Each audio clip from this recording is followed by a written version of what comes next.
apa namanya? Imam rahimahullah setelah Bismillahirrahmanirrahim,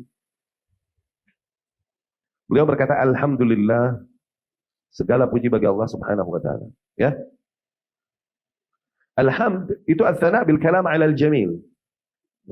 Sebuah sanjungan atau pujian dengan ucapan alhamd. Oke? Beda sama syukur. Syukur pujian kepada Allah Subhanahu wa taala dengan praktek. Hamdu artinya alhamd artinya memuji. Iya kan? Dan pujian ini maka dengan ucapan. Beda dengan bersyukur. Bersyukur adalah bentuk pujian juga kepada Allah Subhanahu wa taala, tapi dengan aktivitas, dengan fi'il, ya.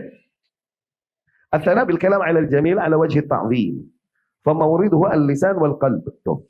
Alhamdu ini, hamd, pujian kepada Allah Subhanahu wa taala ini tempatnya itu melalui hati lewat lidah, memuji Allah Subhanahu wa taala. Wasyukru, adapun syukur yakun bil lisan, maka bersyukur berterima kasih. Ya.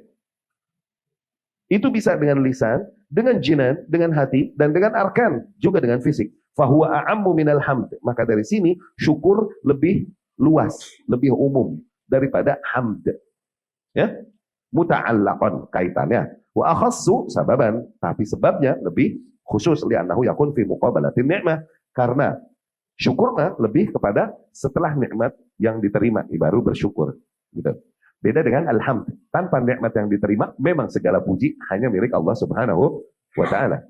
Tapi ketika bersyukur kepada Allah, maka ini lebih kepada setelah mendapatkan nikmat. Ya kan, demikian bersyukur juga kepada makhluk, berterima kasih kepada makhluk setelah mendapatkan kebaikan darinya, setelah mendapatkan ihsan darinya, ya kan? Tapi alhamd, segala puji bagi Allah, sanjungan bagi Allah ini, mau dapat nikmat mau enggak, memang segala puji hanya bagi Allah Subhanahu wa taala, ya. Dan sekali lagi, alhamd tempatnya dari hati melalui lidah. Adapun bersyukur, bisa bersyukur berterima kasih dengan lidah, bisa berangkat dari hati dengan lidah, atau dengan praktek fisik. Yani apa? Seorang hamba ketika ia bersyukur kepada Allah Subhanahu wa taala, dengan itu ia semakin termotivasi untuk melakukan ketaatan-ketaatan yang dicintai oleh Allah Subhanahu wa taala. Tuh, itu bersyukur.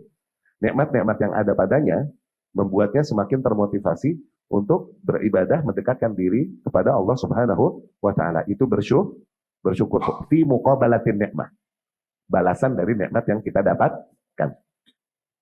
Maka ketika nikmat-nikmat yang kita dapatkan enggak membuat kita semakin dekat kepada Allah, malah makin jauh, kufur.